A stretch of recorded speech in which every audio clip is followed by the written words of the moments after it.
Well,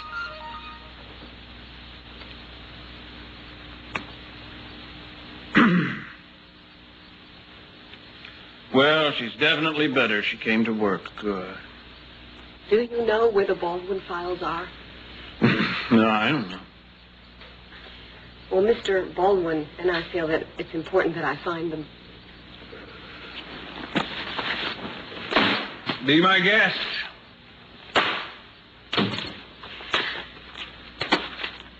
Maybe I'll find some cocktail napkins in here. I hope I'm not interrupting your morning pints. No problem. Mason, what's the matter? It's Eden's birthday. I know. I was going to use this birthday to sort of make up for some of the times when we weren't quite so close. It's funny, I think Eden and I had both grown up, at least as far as each other is concerned. Why do we always use birthdays and Christmas to let people know how much we care about them? I don't know. It's not always easy to look somebody in the eye and tell them how important they are to you and how much you need them.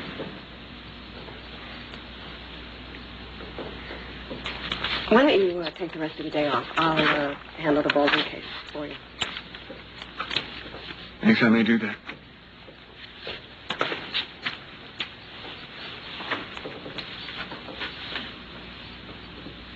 No assistance, legal, emotional, and most specifically financial, will be provided to Julia Wayne. Put that back. That wasn't supposed to be in there. What is this? I think Victoria thought it might be necessary. How many times do I have to tell her that I have no intention of asking for or accepting anything from you? Julia, it wasn't my idea. I tried to tell her the same thing. It wasn't enough. So she's forcing her own husband to sign this thing? She thinks she's protecting her son. From his own father? She feels cornered.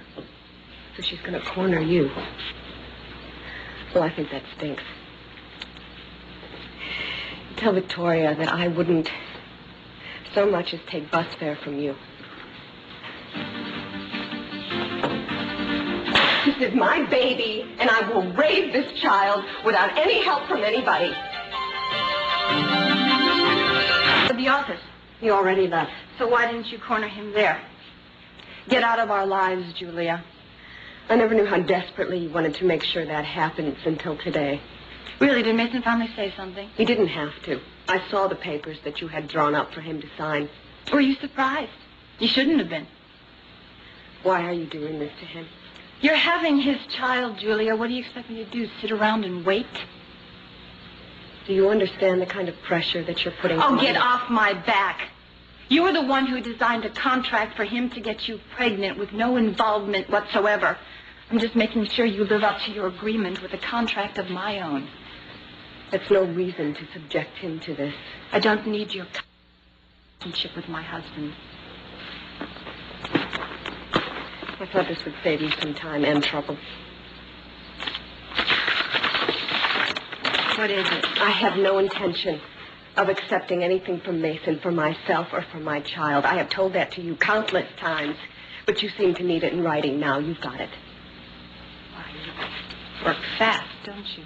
It's all quite legal. It's witnessed and notarized. It relinquishes Mason from any responsibility to myself or the child whatsoever, and it informs you that even if help were offered, it would not be accepted.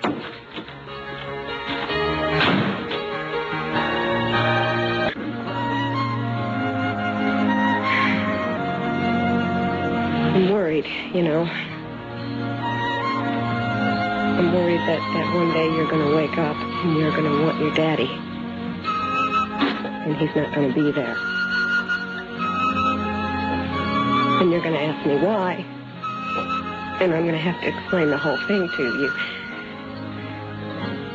And I'm afraid that you're going to hate me for it.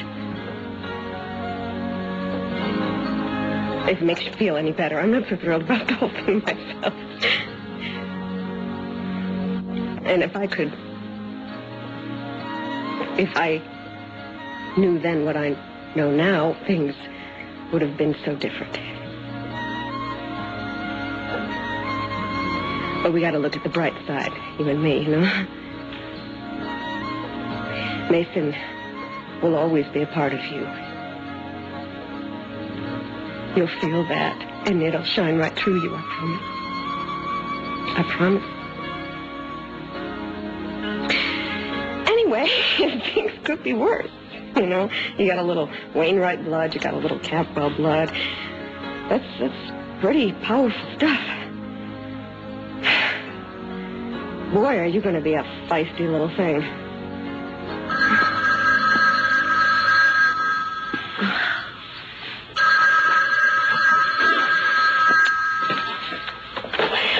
Yeah.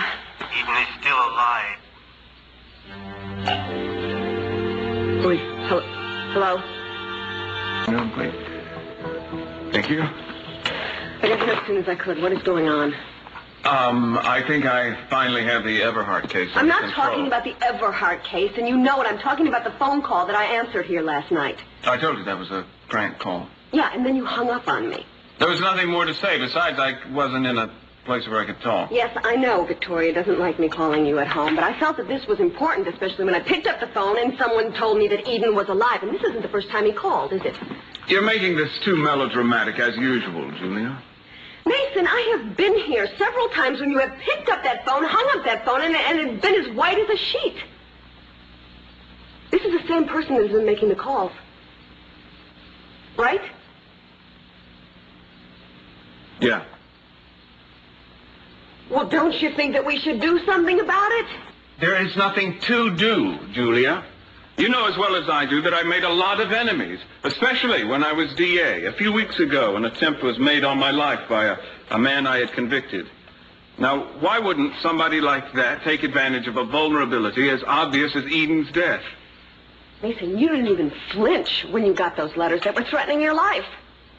You've been a wreck for days, and I think it has something to do with the phone calls.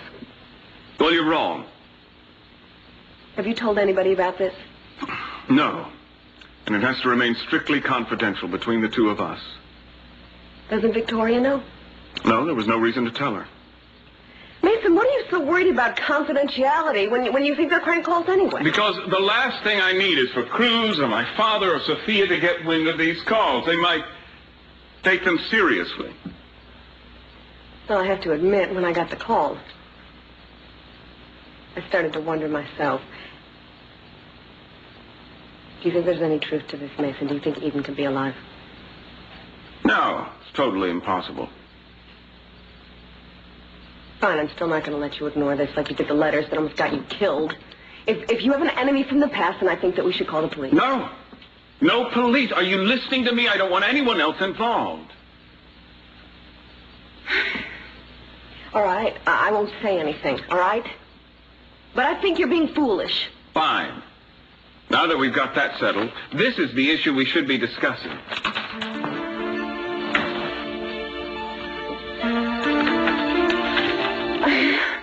I'm surprised Victoria gave that to you. Oh, it's only a copy. Of course, the real one is probably very secure in a vault somewhere. How could you do anything this foolish? It's not foolish, Mason. It was necessary. Julia, I'm the baby's father. For you to draw up papers disavowing any claim to my support was not only unnecessary, it was selfish and irresponsible.